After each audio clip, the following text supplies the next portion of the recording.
భారతదేశ ప్రభుత్వం అనేక చట్టాలు ఉపయోగంలో లేకపోవడంతో గతంలో ఐపీసీగా వ్రాసేవారు. అయితే ఐపీసీలో అనేక చట్టాలు ఉపయోగంలో లేకపోవడంతో భారత ప్రభుత్వం ఆదివారం అర్ధరాత్రి నుంచి కొత్త చట్టాన్ని అమలుకి తీసుకొచ్చిందని కర్నూలు తాలూకా సీఐ శ్రీధర్ సోమవారం పేర్కొన్నారు. కొత్త చట్టం అమల్లో అందులోని అంశాలను తాలూకా పోలీస్ స్టేషన్ ఆవరణంలో ప్రజలకు అవగాహన కల్పించారు. ఈ సందర్భంగా ఆయన మాట్లాడుతూ భారతదేశ చట్టం బ్రిటిష్ కాలంలో రూపొందించబడిందని, గతంలో జరిమానాలు తక్కువగా ఉండేవని, అయితే ప్రస్తుతం కొత్త చట్ట ప్రకారం జరిమానాలతో పాటు శిక్ష కాల వ్యవధిని కూడా పెంచుతూ భారత న్యాయ సన్నిహితంగా పేరు మార్చబడిందని పేర్కొన్నారు. ఐపీసీలో అనేక చట్టాలు ఉపయోగంలో లేకుండా పోవడంతో భారత ప్రభుత్వం ఈ నిర్ణయం తీసుకుందని పేర్కొన్నారు. ఇందులో విచారణ, కేసు నమోదు, అదేవిధంగా కేసు పరిష్కారాలకు సంబంధించి పేర్లను కూడా మార్చడం జరిగిందని తెలిపారు.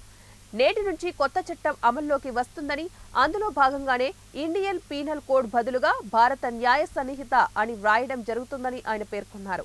ఈ కార్యక్రమంలో head constable Siddhu Nagendra, Srinivas Reddy, Venkat Nayak, police సిబ్బంది, తెలుగు యువత రాష్ట్ర ప్రధాన కార్యదర్శి గోపీనాథ్ యాదవ్ తో పాటు ప్రజలు పాల్గొన్నారు.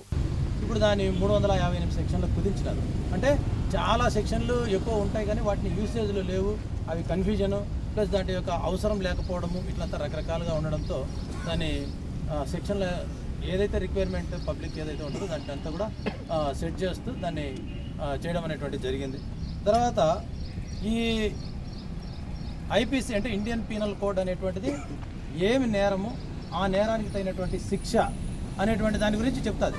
ఏ నేరం చేస్తే ఆ నేరానికి ఎంత శిక్ష అనేటువంటిది మనకు ఇండియన్ పీనల్ కోడ్ చెప్తే, సిఆర్పిసి క్రిమినల్ ప్రొసీజరల్ కోడ్ అంటే ఈ నేరం అనేటువంటిది పలానా నేరం జరిగితే ఆ నేరం యొక్క ఇన్వెస్టిగేషన్ అనేటువంటిది ఎట్లా చేయాలా, దాని యొక్క పద్ధతి ఏంటి, ఏం కథ ఏమి అనేటువంటి దాన్ని చెప్పేదాన్ని క్రిమినల్ ప్రొసీజర్ కోడ్ అని చెప్పి అనేవాళ్ళు. దాన్ని సిఆర్పిసి అనేవాళ్ళం. దాన్ని ఇప్పుడు భారతీయ నాగరిక సురక్షా సంహిత